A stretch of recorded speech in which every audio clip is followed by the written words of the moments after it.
Margaret Goff Clark. Good morning, Aileen. We have been reading your mysteries and enjoying them, and we have some questions we'd like to ask you about. No, I'd like to answer them. Now, how do you start to write a mystery story? I start with an idea. I may get this idea almost any place, from a conversation. For instance, in the mystery at Star Lake, I got this idea when we were in Canada on vacation. I heard the men talking about how some fishermen steal fish out of lakes, where it's supposed to be private game fishing, by putting a net in the lake. You know, this isn't allowed. And I thought, well, this could be a mystery. And as I went on and interviewed people like game wardens, I found out that it really was quite an interesting experience. Then you start with an idea like this, and about how long does it take before the book? Well, usually about 6 months, and it grows gradually. I mean, I don't know the whole thing at once. I start with the idea and then gradually get to know the kind of person who would be able to solve this mystery, for instance, and the kind of person who might steal fish and build them up as people and as characters. Do you know what the ending is going to be when you start out? Usually I know the ending quite soon. You have to know it in a mystery because you have to know how to work toward it step by step. I think it's only fair, for instance, that a reader could figure out the ending if, when he looks back, he should be able to say, well, yes, I can see how this all happened. I mean, you have to play fair with your readers. Mm-hmm. Is there any part of the mystery of the buried Indian mask true? Oh, a great deal of that's true. I began to be interested in archaeology a long time ago, and then the American Girl magazine asked me if I'd write a mystery for girls. I went to the Museum of Science in Buffalo and went on digs with the archaeologists. There are 2 women archaeologists there, and they took me on digs near Batavia. And one day, one of the archaeologists showed me the mask, the buried Indian mask. And I thought, this is exactly the perfect thing to be lost, to be stolen. Mm-hmm.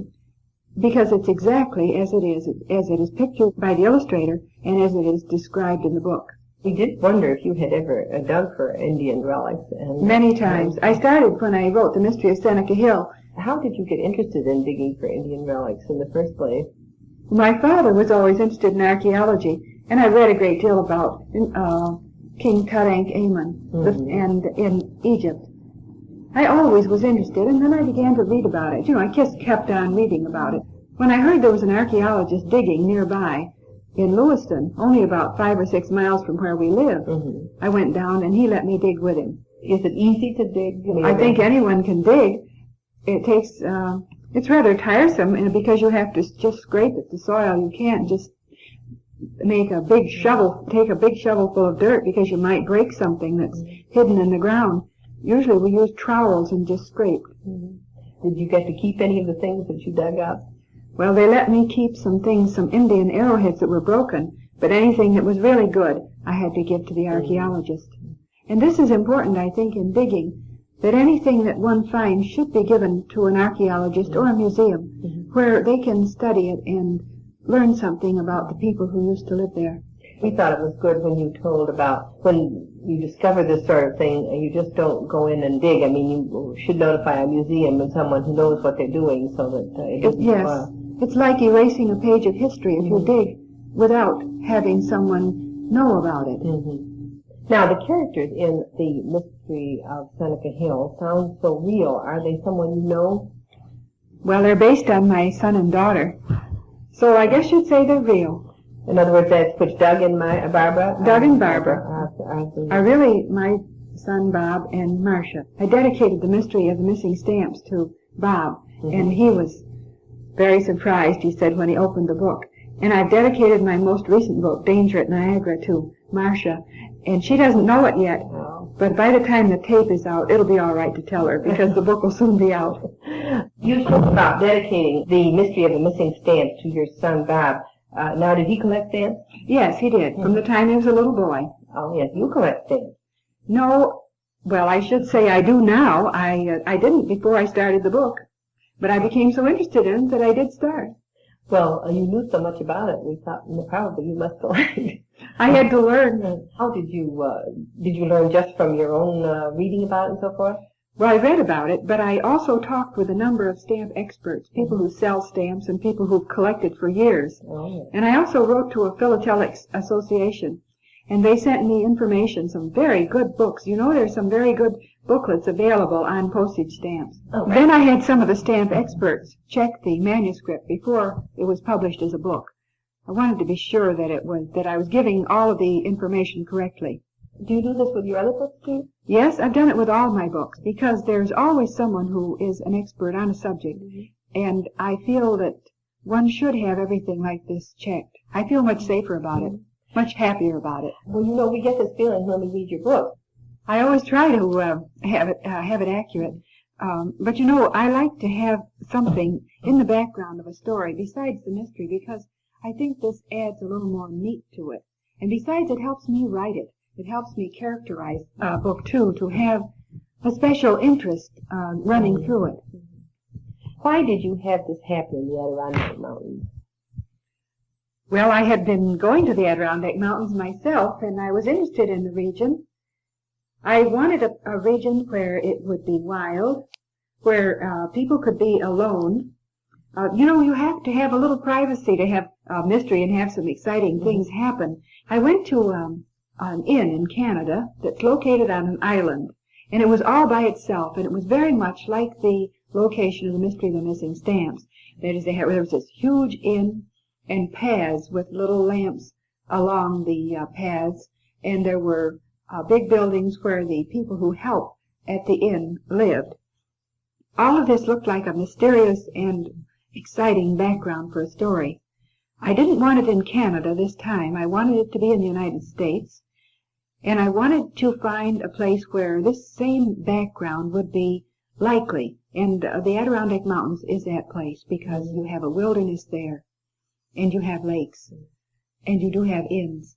So I just moved that in from Canada to a lake in Adirondacks. And this is one of the nicest things about being a writer. You can move all sorts of things very easily. Very easily. Was there any particular reason why you didn't want it in Canada? It was because of, mainly I wanted to have the state police involved in it instead of the Canadian authorities in this case. And I wanted to have an American people in it. Mm-hmm. Mm-hmm. Well, now, you also did the Adirondack Mountain Mystery, which has a lot about mountain climbing in it. Now, do you climb mountains? Well, yes, I have climbed some mountains. I can't say I'm a really great mountain climber. I have panted and struggled up a good many mountains. I have a friend who's a very good mountain climber, and she has 6 children, and they all climb very well. So I used something about these children. For instance, the youngest person in the Adirondack Mountain Mystery. I even forget his name because I get it mixed with the real name of the real boy I was picturing. Little Steve, the real boy, was when he was only 4 years old, climbed some of the huge mountains. I would get to the top, and the mother of the little boy would say, "Well, little Steve climbed up here last year." Did you have to read a lot about mountain climbing in order to write this book? I did read some, and I also took a short course in rock climbing, and did some rock climbing with ropes. I took a course in mountain climbing with an expert mountaineer, and we had to climb with ropes. We had to learn to go up a sheer cliff, and we had to learn to walk down it like a fly. They call it rappelling, and this is fun. You just step over the edge of the cliff with your ropes wrapped around you, and you can control the ropes and just walk right down a cliff, and it's really fun. For goodness sake, where did you take a course like this? Well, this was near Keene, New York. Oh, well, then there is a place. This is what we wanted to know. Is there a Keene Valley? There is a Keene Valley, and there is the mountains that I described are actually there. For instance, there are 2 pitch-off mountains, just as in the story. And I'm looking at the map, and I was so surprised to see the 2 pitch-offs. Uh-huh. And then I found out that was just exactly what we needed for the story. Oh, yes. Oh, the little boy with whom I climbed, one of the little boys said one day, "Mrs. Clark, you can't make up mysteries about things anymore because they come true." And I said, "What do you mean?" And he said, "You said there was a cave on Little Pitch-Off, and now we found out there is one." And then there is a hurricane mountain, too. There is a There's hurricane those mountain. places. Mhm. And of course, everybody in the area knows that there is a cave on Big Pitch-Off. Yeah. It was Little Pitch-Off where they didn't realize there was a cave. In the front of this book, you spoke of the help from the New York State Police. How did they help you in writing this?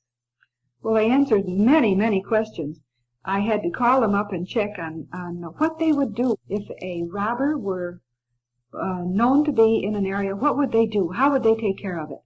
And what precautions would they urge people to take? Then, before I had published the book, I asked one of the state police if he would read the parts that had to do with the troopers. Well, he said he would, and the next thing I knew, he called on me, and he'd read the whole book, and he talked it all over with me, and he gave me some very good suggestions. Oh. Now, in the Mystery of the Marble Zoo, it has a lot about statues. Did you ever make a statue? Yes, I did. I took a course in sculpture before I wrote the book. I wanted to get the feel of it.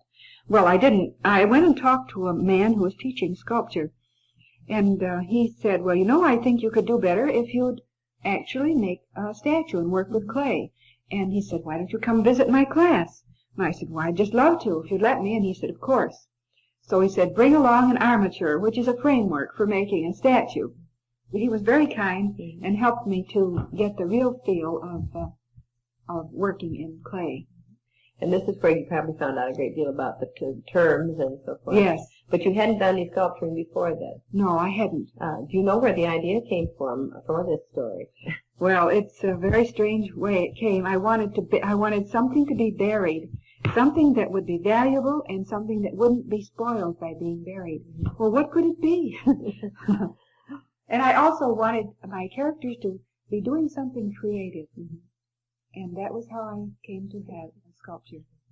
How did you figure out the part about the elevators? I mean, how did you know how they would work and so forth? Well, one of the books that I bought on sculpture showed an ideal sculptor's studio. And it showed a platform that would rise up above the surface of the floor and sink down below it.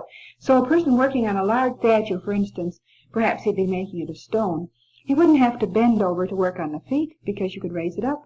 And he wouldn't have to climb on a ladder to work on the head because you could lower it below the surface of the floor. This gave me an idea. I thought, what if this platform could continue to go down into below the surface of the floor into the cellar and act as a lift? So I went to a hydraulic engineering company, a company that makes elevators, to find out how it would work. And they showed me diagrams and sent me information on how this elevator could work. Well, I had quite a time figuring out where to place the controls for this elevator so we could trap someone in the cellar. But I was able to work this out with the help of the engineers. My goodness, there's a great deal that goes into one of these books, isn't there? There is, but you know, it's fun. You learn about a good many things you'd never learn about, and people love to help. Now, your artists do a good job of making the pictures for your books, we think. They make them so that they fit the story. We've never found any mistakes in the pictures. Sometimes you do in books. Have you ever had this problem where the artist made a mistake in the picture? Yes, I have. The artist reads the story, and perhaps sometimes they read it too quickly. But the editor sends me the sketches that the artist makes before he finishes them, so I can look at them and see if I notice any mistakes in them. Because since I've written the book, of course, I know what's in it better than anyone else. Well, one book, The Mystery of the Marble Zoo, when I was sent the copy of the jacket picture, I discovered to my horror that the lock on the door was wrong. You know, in the story, the door has to lock itself automatically when it's shut. And the artist had made it like a barn door with a hasp that went across and a padlock. Now, if you can imagine how a padlock could shut itself, well, it just couldn't be done. So I hastily sent the sketch back and told the editor about it, and the artist was able to correct it. But you do get a chance to check the picture. Yes, I'm so glad I do. Not all editors perhaps let their writers check. And I do think this is important. We wouldn't get so many mistakes that way if they were checked carefully. And it's particularly important in a mystery story. Yes, and I think artists want to have them right. I think they'd feel very bad if they made a mistake. In The Mystery of Star Lake, that takes place in Canada. We had asked, was there a special reason for this? Well, it's because that's the only place that it could happen, I believe, just exactly the way it did, at least. It has to be an area of vacation land where there's much wilderness. Of course, there are places in the United States like this, too. But I haven't been there, and I have been to Canada. That's where we go often on vacation. So perhaps that's the real reason why it had to be there. It's because it was an area I knew. And you did say earlier in the interview that you had read about men netting the fish. Well, now, is it true that they dynamite the lake sometimes? Yes, they do sometimes. The way you had Jeff stop them was very good. We thought that was very cleverly done. Oh, you mean by throwing the net over the propeller? I have to confess something. That was suggested to me by another writer, a man. I don't know if I would have thought of it. Oh. And we checked it out, too, with people who have tried throwing nets and with people who have flown planes and so forth. And it really could happen this way. You have something like this in each of your books, you know, that sort of turning point. You know what I feel about a mystery?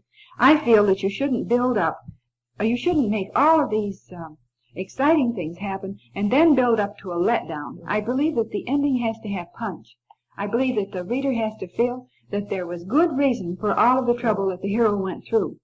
And then that's it. I hate to be disappointed when I get to the end of a book and find out, oh, it really wasn't very important after all. I think it should be important. Well, how do you get titles for your books?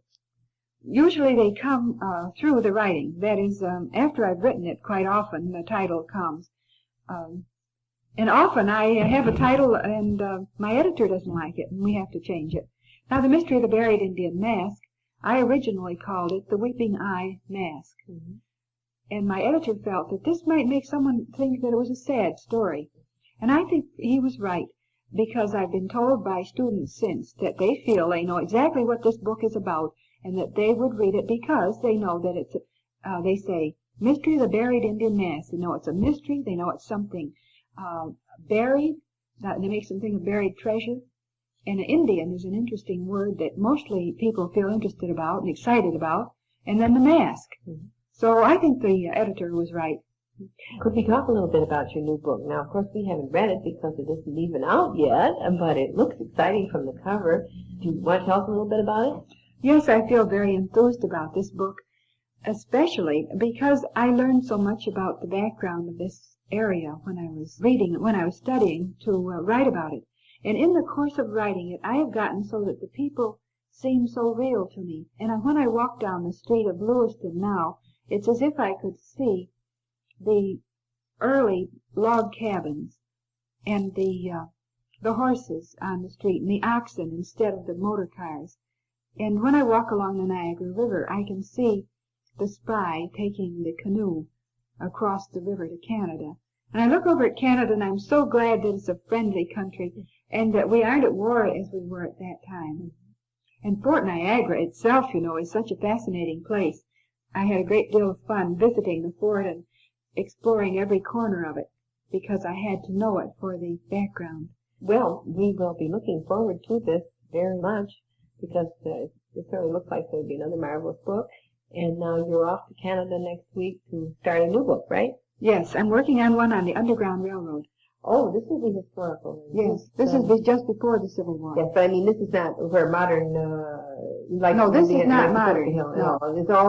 It's all back in the 19th century. Mm-hmm. Do you have a title for your new one on the Underground? Yes, I do. Mm-hmm. We're calling it, the working title at least, is Freedom Crossing. The freedom, the idea of the runaways escaping across the Niagara River to Canada, to freedom, where they had freedom in Canada before we did.